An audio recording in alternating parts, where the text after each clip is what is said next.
The second tie of the season for the Bourne Braves. Michael Stern with Kyle Kercheval, Troy Lynch, and Zach Cook here on Tomahawk Talk.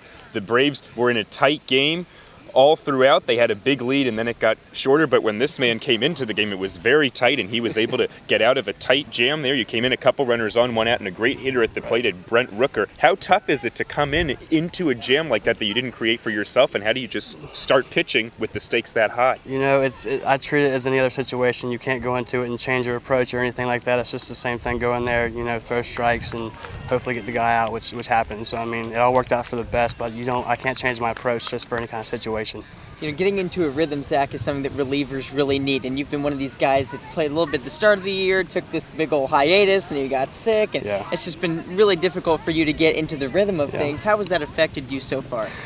Honestly, I can't say I feel like I'm 100% physically good pitching just yet, but I feel like I'm getting right back into my rhythm, you know, after being sick with Lyme's disease and all that stuff like that. But getting into a rhythm is definitely a huge part and for all that stuff like that. So I'm glad I'm finally getting back into my own rhythm.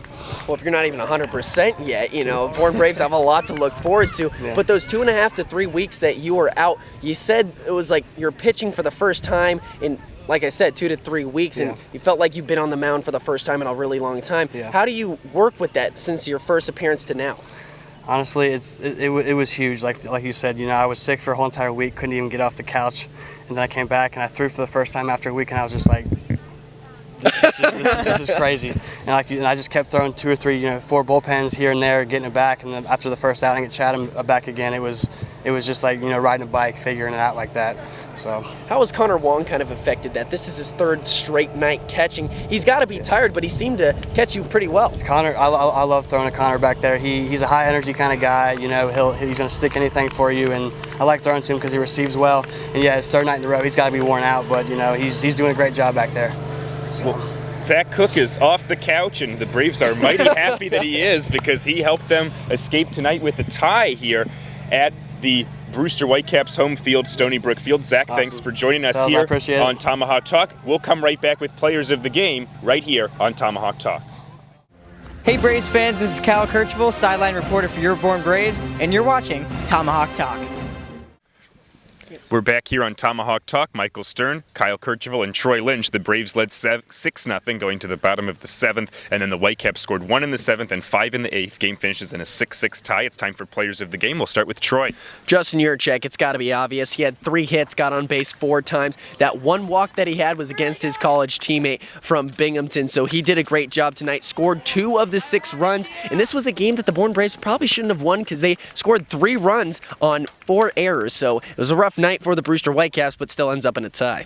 And Kyle, how about you? Troy had mentioned it, a lot of those runs coming by way of the Brewster defense, only 2 RBIs for the Braves, but one of those came from Willian, but the guy who got on base was Brennan Breaux. A 2-out knock, was able to steal second base. Willian was able to hit him home. That run from Brennan Breaux proved to be the difference between a loss and a tie tonight, so you got to give to the guy that makes things happen with 2 outs.